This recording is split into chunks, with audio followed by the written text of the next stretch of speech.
Hello everyone. Today we will be talking about dental caries.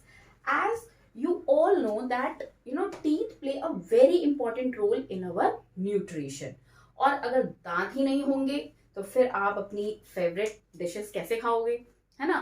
तो लेकिन आजकल देखा जा रहा है कि डेंटल कैरीज की प्रॉब्लम बहुत ज्यादा बढ़ रही है।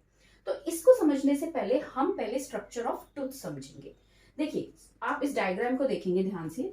इसमें सबसे आउटर लेयर है हमारा एनिमल, ठीक है। और एनिमल क्या है? हार्डेस्ट सब्सटेंस है आपका बॉडी का। It is the hardest substance. Clear? Outer layer animal के बाद आती है आपकी second layer dentine. Dentine basically bone है, और इस अगर बोन है तो इसका जो मैट्रिक्स होगा वो किसका बना हुआ होगा? कैल्शियम का बना हुआ होगा, ठीक है। उसके बाद आता है पल्प कैविटी। अब पल्प कैविटी में आपकी नर्व्स और ब्लड वेसल्स एम्बेडेड है।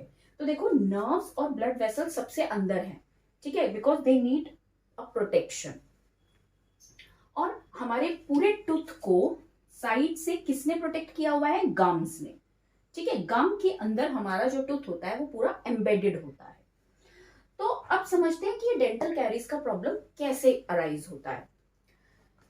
When you eat sugar rich food, जब आप मीठा खाते हैं, मतलब देखो फूड में शुगर तो होता ही है ना, तो खाना खत्म करने के बाद हम चाहे कितनी भी कोशिश कर ले, छोटे छोटे पीसेस फूड के हमारे दांतों के बीच में रह जाते, they are stuck between the teeth. तो अब नॉर्मली जब दांतों के बीच में खाना रह जाएगा तो उसके ऊपर क्या ग्रो करेगा? बैक्टीरिया ग्रो करेगा, आप सबको पता है। और बैक्टीरिया क्या करेगा? एसिड्स प्रोड्यूस करेगा।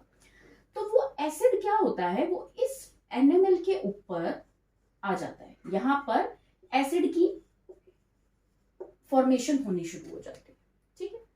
अब देखो, हमें नेचर ने नेचुरली हमारी बॉडी को इनबिल्ट प्रोटेक्टिव मैकेनिज्म्स प्रोवाइड करे हैं। आप कहेंगे कैसे? हमारा जो सलाइवा होता है वो एल्कलाइन होता है। तो जनरली जब आप फूड फिनिश करते हैं उसके बाद जो एल्कलाइन सलाइवा होता है वो इस एसिड को न्यूट्रलाइज कर देता है, ठीक है। और फिर आप थोड़े टाइम बाद, थोड़ी देर बाद अपना टीथ ब्रशिंग कर लेते हैं तो उससे पूरा क्लीनिंग हो जाता है। बट अब जो लोग रेगुलरली ब्रश नहीं करते इन केस, तो उससे होता क्या है? ये एसिड का लेयर एनिमल के ऊपर डिपॉजिट होना स्टार्ट होता है, और उससे एक येलोइंग इफेक्ट आता है टीथ के ऊपर। हम जैसे नॉर्मली अगर आप एक मार्बल का पीस ले और उसके ऊपर एसिड डाल दे तो पूरा मार्बल येलोइश हो जाएगा। तो सेम यहाँ पर भी तो एसिड है, एसिड का वही बर्निंग इम्पैक्ट होगा। तो ये एसिड का एक पूरा लेयर जब कलेक्ट होने लगता है तो उसको हम कहते हैं प्लाक, ठीक है। ये प्लाक अब क्या करेगा? देखो, अब ये प्लाक ऊपर बन गया है ना। अब आपका जो सलाइवा एल्कलाइन है, वो एल्कलाइन सलाइवा अब उसके और एसिड के बीच में क्या लेयर आ गई? प्लाक की लेयर आ गई। तो वो प्लाक उस एसिड को डिसॉल्व नहीं होने देगा। तो इसका मतलब अब क्या होगा? ऊपर तो लेयर है प्लाक की, ठीक है, उसके नीचे है अब एसिड, क्योंकि बैक्टीरिया तो अंदर है और वो बैक्टीरिया एसिड बनाता जा रहा है। तो ये एसिड इस एनिमल को सबसे पहले डिसॉल्व करना स्टार्ट करेगा, ठीक है।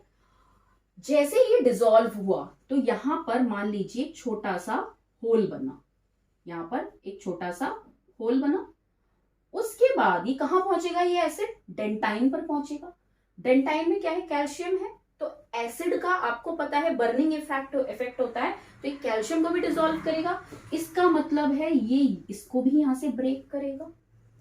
तो अब ये एसिड कहां पहुंच रहा है? देख रहे हो आप? समझ रहे हो? ये एसिड यहां पहुंचता जा रहा है अंदर, ये एसिड अंदर जा रहा है। और अल्टीमेटली पल्प कैविटी तो वैसे ही बहुत सॉफ्ट है, तो ये पल्प कैविटी को भी अटैक करेगा और अंदर जाएगा। और अंदर क्या है? आपके नर्व्स हैं, ब्लड वेसल्स हैं। और जैसे ही वो एसिड आपके नर्व्स या ब्लड वेसल्स तक पहुंचेगा तो इट विल क्रिएट पेन, आपको वो सेंसेशन स्टार्ट होगा। तो अब देखिए, यहां पर क्या क्रिएट हुआ? कैविटी क्रिएट हो गया। तो इसको हमने क्या बोल दिया? Dental caries. समझ में आ गया? और इसकी वजह से क्या होगा, धीरे धीरे हमारा जो पल्प कैविटी है ये इन्फ्लेमेट होना स्टार्ट हो जाएगा, इसमें नर्व्स में पेन होना स्टार्ट हो जाएगा। तो आप कुछ भी ज्यादा ठंडा खाएंगे, कुछ भी गर्म खाएंगे, तो आपको होता है ना सेंसिटिविटी हो रही है, टूथ सेंसिटिविटी हो रही है, तो वही होता है, आपको पेन होना स्टार्ट हो जाता है। क्यों? क्योंकि आउटर मोस्ट हार्डेस्ट लेयर भी ब्रेक हो चुकी है, डेंटाइन भी ब्रेक हो चुका है, तो वो सारा का सारा एसिड कहाँ जा रहा है, हमारे नर्व्स तक जा रहा है। और एसिड्स तो क्या करेगा, बर्निंग इफेक्ट करेगा ही। अब क्वेश्चन ये आता है कि इसका सोल्यूशन क्या है। देखिए, इसका सिर्फ एक छोटा सा सोल्यूशन है कि हमने रेगुलरली टीथ ब्रश करने हैं। ठीक है? तो जब आपने खाना खाया और मॉर्निंग में before meals as you wake up in the morning, तो आपने ब्रशिंग किया टीथ का, ऐसे ही आपने इवनिंग में सोने से पहले भी ब्रशिंग किया, तो आपने उस एसिड को बिल्ड ही नहीं होने दिया। समझ रहे हैं? क्योंकि जो फूड स्टक था, पीसेस ऑफ फूड जो स्टक हो गए थे, वो आपने ब्रशिंग से रिमूव कर दिए, है ना? और जब वो फूड स्टक ही नहीं होगा तो एसिड नहीं बनेगा। और इन केस अगर एसिड बन भी गया, थोड़ा बहुत अगर एसिड बन भी गया, तो प्लाक तो नहीं बन पाएगा क्योंकि डिपोजिशन तो हो नहीं पा रहा।